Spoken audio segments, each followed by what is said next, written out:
Olá, irmãos e irmãs, que bom estarmos juntos novamente. Vamos estudar mais um pouquinho a palavra de Deus no Pai Nosso. Amém? Vamos orar juntos agora? Senhor Deus, eterno Pai, obrigada por mais essa oportunidade de nos encontrarmos para estudarmos a Tua palavra. Eu oro para que o Teu Espírito aplique a Tua palavra em nossos corações, para que, ó Pai eterno, o Teu reino venha e a Tua vontade seja feita através de nós. É assim que eu te peço, em nome de Jesus Cristo. Amém. Queridos, no nosso encontro na semana passada, nós vimos 2 versos do Pai Nosso. E o Pai Nosso é aquela linda oração que Jesus nos ensinou. E nós vemos que um discípulo, Lucas vai dizer que um discípulo pediu a Jesus que ensinasse a orar. Então, Jesus ensinou essa oração.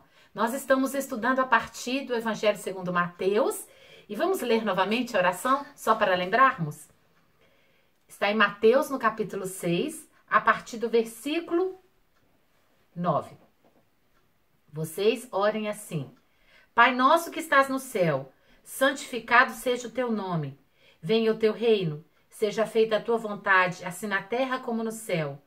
Dá-nos hoje o nosso pão de cada dia.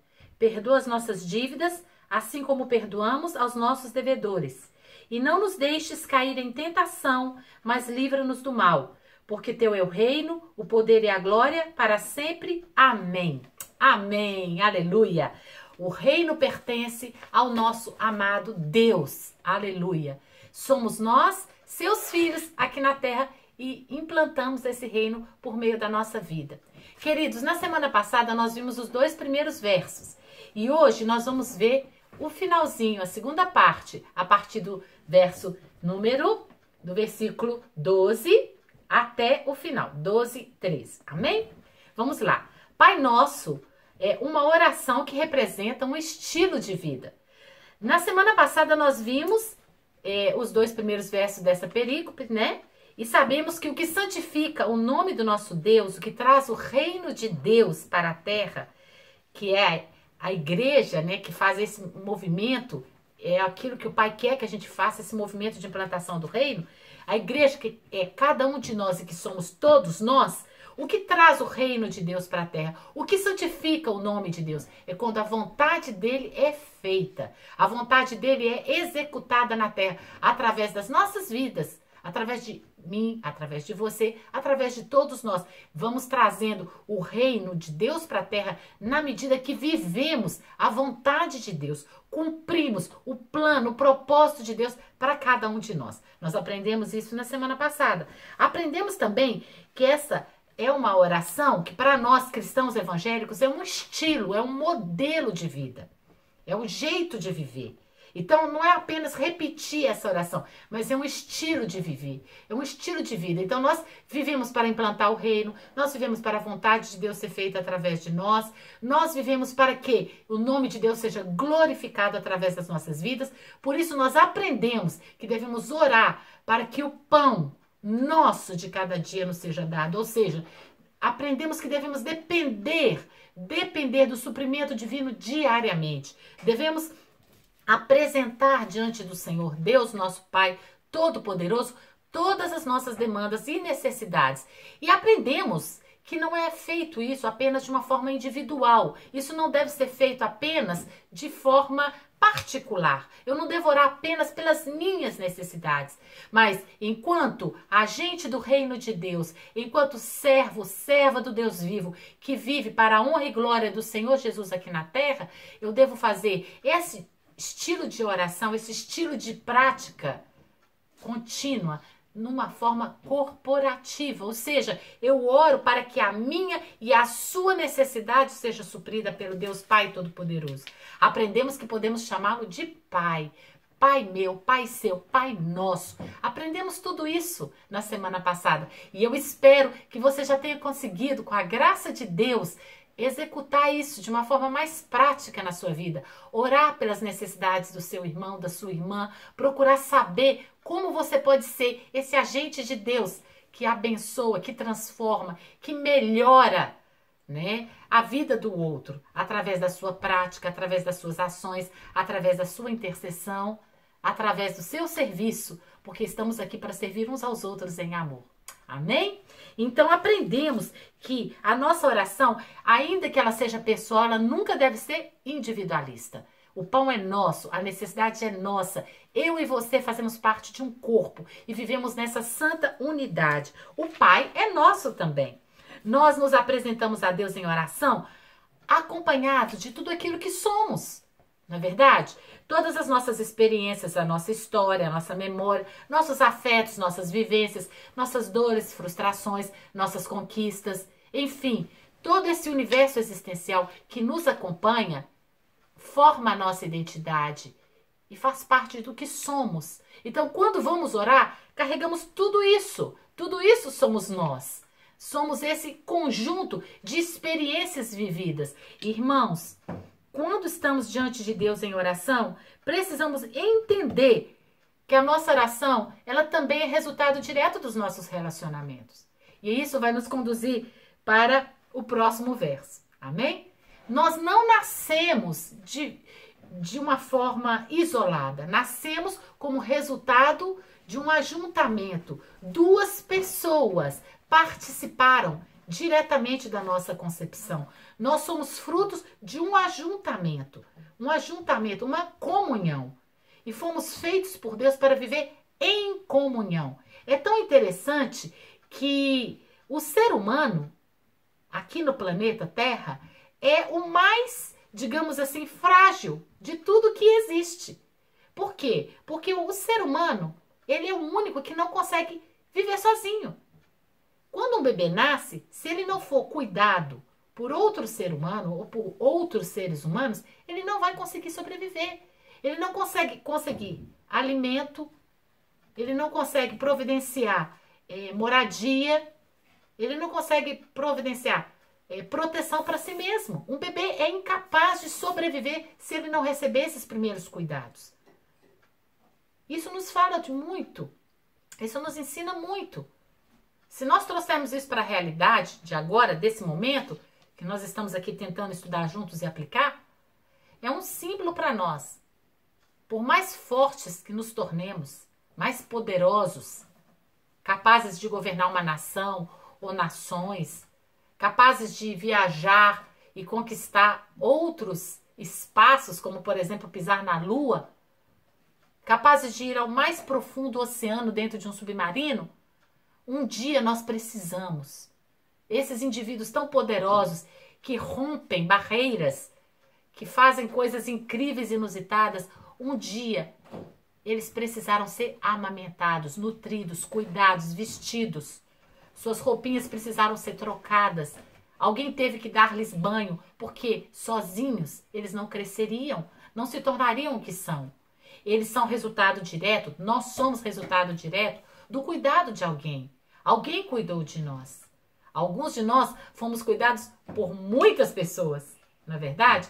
Várias pessoas passaram pela nossa vida para nos tornarmos quem somos hoje. Isso deve nos remeter a um compromisso de gratidão. Fomos cuidados, da mesma forma aprendemos que devemos cuidar. Se espera dentro de uma sociedade que um indivíduo que foi amado, cuidado, protegido, exerça o mesmo movimento para com o outro, cuidando, protegendo, amando. E assim as famílias vão se tornando cada vez mais fortes e estáveis. E a sociedade como um todo recebe dessas famílias o suprimento, a nutrição para ser uma sociedade melhor. Bom, isso não é uma utopia, isso é uma possibilidade. Amém? Nós, enquanto filhos de Deus, devemos viver para que o reino de Deus seja estabelecido aqui na terra. Eu e você, vivendo dentro da família de Deus, de tal forma que um depende do outro, um cuida do outro. É isso o que nós podemos aprender desse modelo de oração que é o Pai Nosso. O pão é nosso, a responsabilidade de cuidar e de orar para o suprimento do meu irmão também é minha. Eu preciso do pão diário, ele também precisa. Eu preciso do perdão diário, ele também precisa. Nós precisamos. Amém? Isso nos remete então ao próximo versículo. Você já parou para pensar que o ser humano não foi realmente feito para viver sozinho? o nosso Senhor Deus Todo-Poderoso, um dia ele disse em Gênesis, não é bom que o homem esteja só. É interessante que o indivíduo, quando ele está sozinho, ele sofre. E é, inclusive, uma das formas mais cruéis de punição, a famosa solitária. Quando um indivíduo que cometeu um crime hediondo, ou um indivíduo que não consegue ser mantido dentro de um pequeno grupo numa cela, ele é isolado para estar sozinho, às vezes num cubículo, às vezes num recinto mais confortável, mas ele está sozinho, sem ninguém. Isso é chamado de quê? Solitária. E é uma punição terrível. Por que é terrível? Porque nós não fomos feitos para viver sozinhos. A solidão, ela é algo muito difícil, muito doloroso para o ser humano. Deus nos fez para andar em comunidade. Deus nos fez para andar na companhia uns dos outros.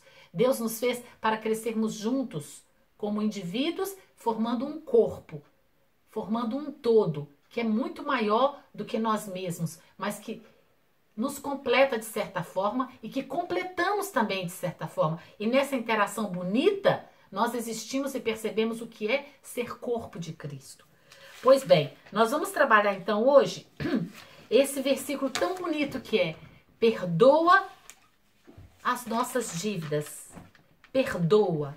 Jesus nos ensinou a importância do perdão várias vezes na vida dele. Mas aqui, nesse momento dessa oração tão bonita, ele vai dizer para nós que nós devemos perdoar, orar ao Pai, para que ele perdoe as nossas dívidas, assim como nós perdoamos.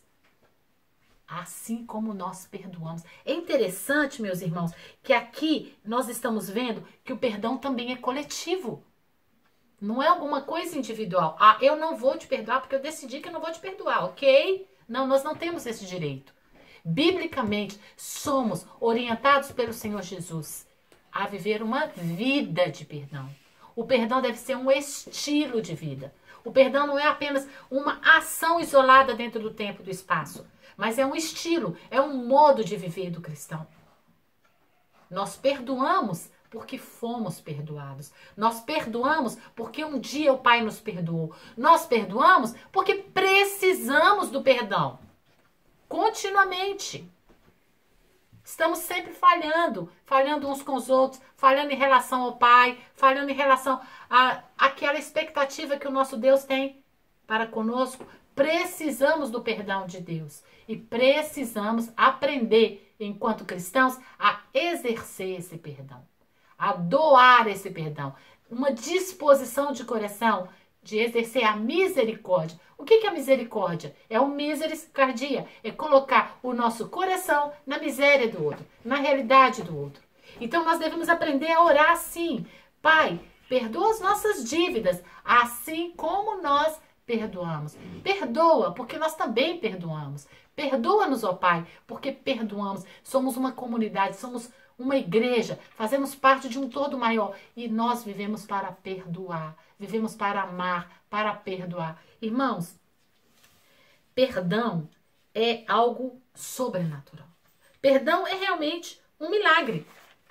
É interessante, porque quando nós vivemos uma vida de perdão, nós trazemos o reino de Deus para a terra. É interessante porque viver uma vida de perdão é realizar a vontade do Pai. Porque o Pai nos perdoa, o Pai nos perdoou. E Ele quer que nós façamos o mesmo. Então, todas as vezes que nós nos perdoamos mutuamente uns aos outros, todas as vezes que liberamos o perdão, nós nos tornamos mais parecidos com Jesus. Pai, perdoa-lhes, porque não sabem o que fazem. Essa é a vida de Jesus. Essa foi a fala do nosso amado Senhor ali do alto daquela cruz. O nosso Senhor Jesus viveu toda uma vida de perdão e nos ensinou que esse é um ato sublime. Quando nós vivemos uma vida de perdão, nos tornamos parecidos com Ele. Amém? Todos nós precisamos entender que colocar o coração na miséria do outro, perdoar o outro, é se identificar com a realidade. Que um dia ele precisa do meu perdão, um dia eu precisei do perdão de alguém. Da mesma forma como alguém está precisando do meu perdão agora, Eu precisei um dia que alguém me perdoasse. E nesse movimento contínuo de misericórdia, eu vou implantando o reino de Deus e a vontade de Deus vai sendo feita e a glória do Senhor vai sendo vista através da minha vida, da vida do outro que perdoa. Esse movimento contínuo de perdão é uma dinâmica do reino de Deus. É um dínamos, é o poder. É o poder que vai liberando essa corrente de amor, de misericórdia, de restauração. Amém? Eu preciso perdoar todos os dias. É uma atitude contínua.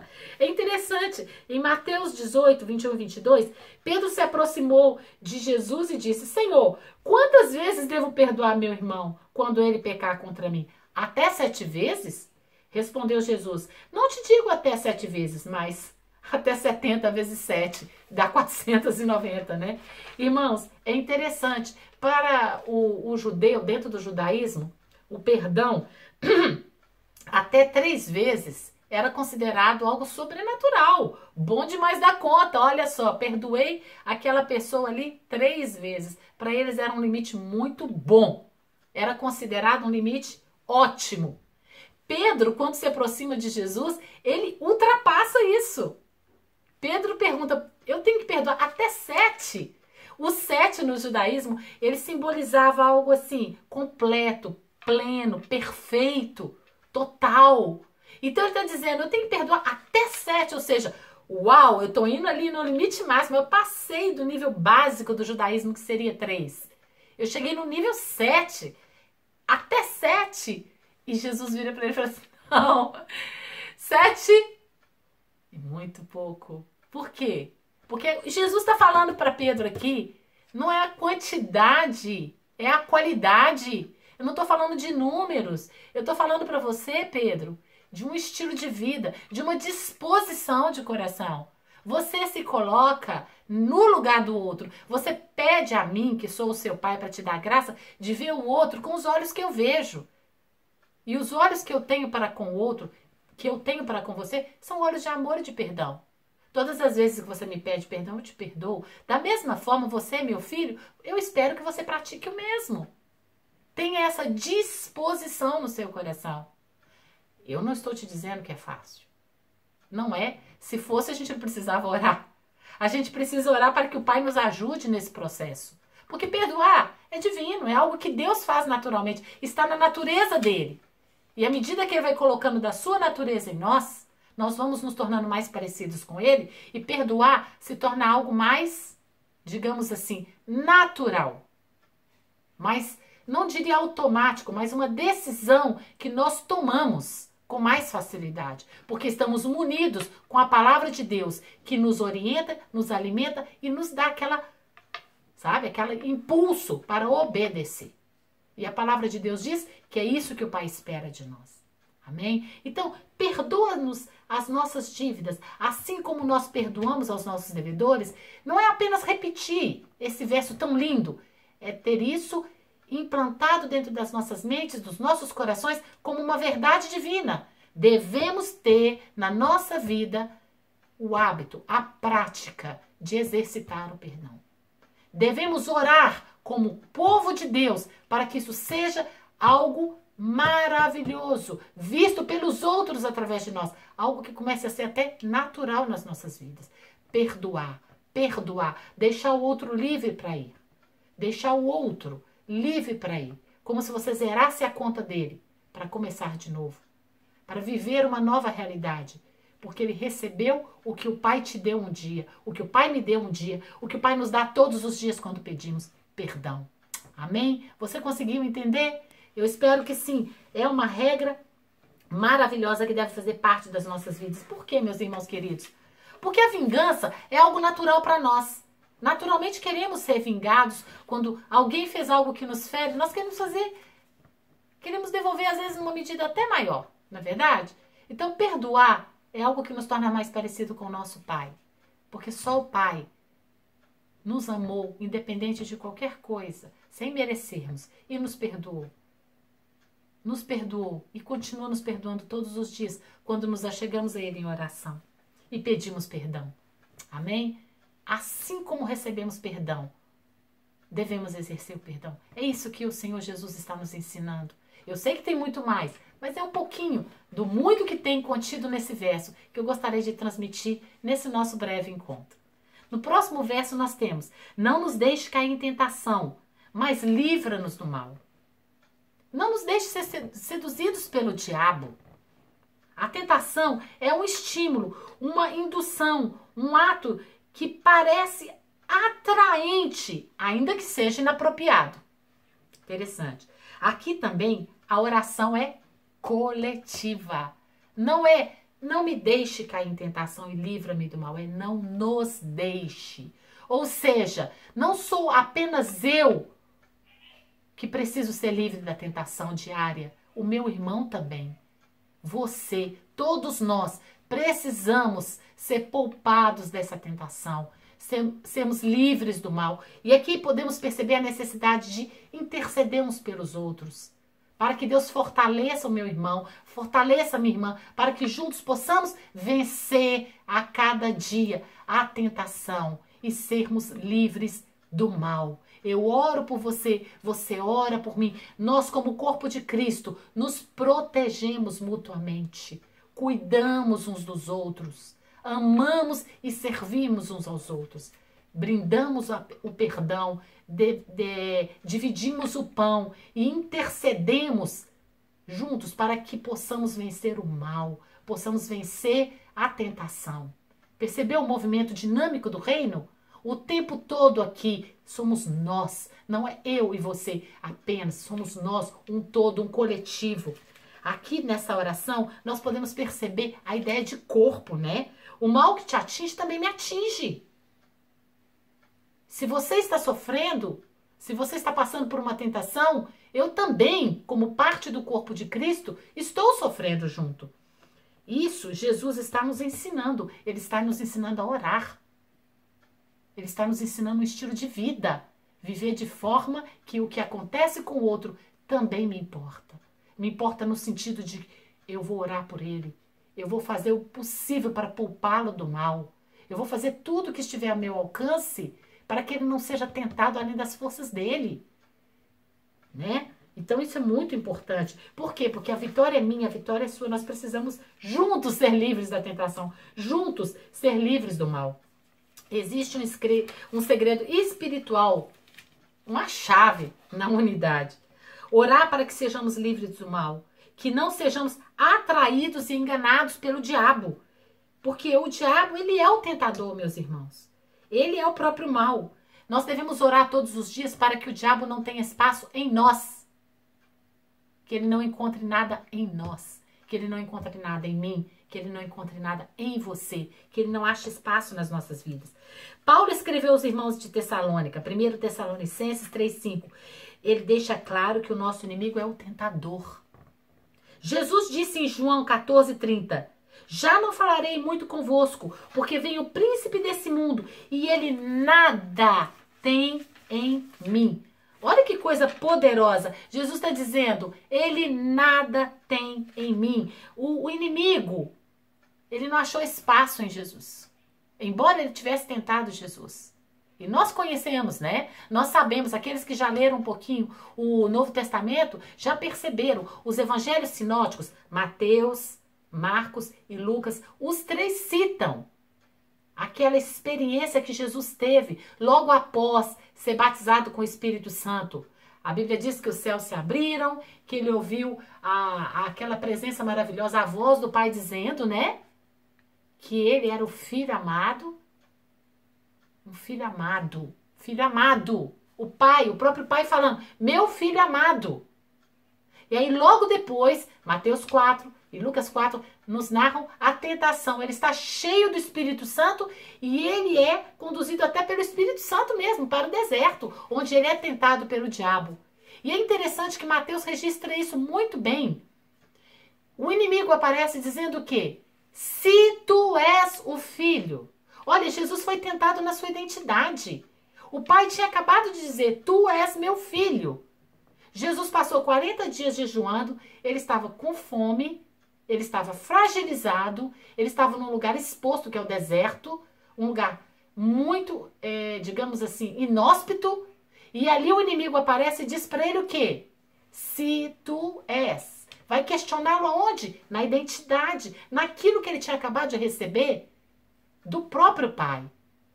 Conosco não é diferente. O inimigo sempre vai nos questionar, enquanto corpo de Cristo, enquanto igreja do Senhor, naquilo que nós somos, ou pelo menos fomos chamados para ser. O inimigo vai tentar questionar a nossa identidade, corpo de Cristo, nação eleita, sacerdócio real, nação santa, povo adquirido. É assim que o Pai nos chama, é assim que Ele quer que sejamos. E o inimigo vai atacar aí, irmãos, na nossa identidade. Então, todas as vezes que eu e você gastamos o nosso tempo falando mal uns dos outros, brigando uns com os outros, nós estamos coadunando com o nosso inimigo, porque ele está tentando destruir a nossa identidade. A nossa identidade, corpo de Cristo, nação eleita, sacerdócio real, nação santa, povo adquirido, para anunciar as virtudes daquele que nos chamou das trevas para a sua maravilhosa luz. É isso que somos. Somos pela fé e tomamos posse disso quando nós começamos a orar uns pelos outros de fato, para que Deus nos livre do mal, para que Deus livre o seu corpo, a sua igreja na terra, dos ataques de Satanás, o nosso tentador. Em vez de nós ficarmos aí usando as redes sociais para denegrirmos uns aos outros, competirmos uns com os outros, deveríamos, de fato, usar esse ambiente social para, de fato, encorajarmos uns aos outros em amor, fortalecermos, edificarmos uns aos outros em amor. Isso é ser corpo de Cristo. Se o meu irmão está mais fraco, se ele está caindo numa tentação, a responsabilidade deveria ser minha também. Essa é a proposta dessa oração. O meu irmão precisa ser livre da tentação. O meu irmão precisa ser livre do mal. Não apenas eu enquanto indivíduo. Você percebe o mistério? O mistério profundo dessa oração? Eu e você precisamos cuidar uns dos outros. No sentido de orar uns pelos outros, amar uns aos outros, nos protegermos mutuamente. Meus irmãos queridos, Jesus fez uma oração. Ela está registrada lá em João 17. É uma oração muito bonita. Quando Jesus fez essa oração pelos seus discípulos, ele fez um pedido ao Pai. Um pedido muito bonito. Pai, que eles sejam um, como eu e você somos, para que o mundo saiba que tu me enviastes. Pai, que eles sejam um. Pai, faz com que eles sejam um. O próprio Jesus orou pela nossa unidade, porque existe uma virtude muito poderosa aí. É uma chave. Qual que é a chave? Qual que é a chave? A chave que abre a porta para que o mundo saiba que Jesus foi enviado.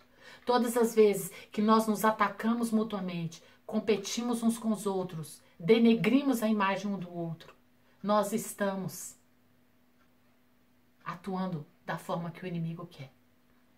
Nós não estamos agindo para que o reino de Deus venha, para que a vontade do Pai seja feita, assim na terra como no céu.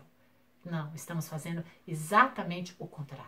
Mas quando nós oramos uns pelos outros, quando nós apoiamos uns aos outros, quando clamamos a Deus para que livre uns aos outros do mal, que nos ajude, como corpo de Cristo na terra, a vencer as tentações, a vencer o tentador, nós estamos respondendo à oração de Jesus.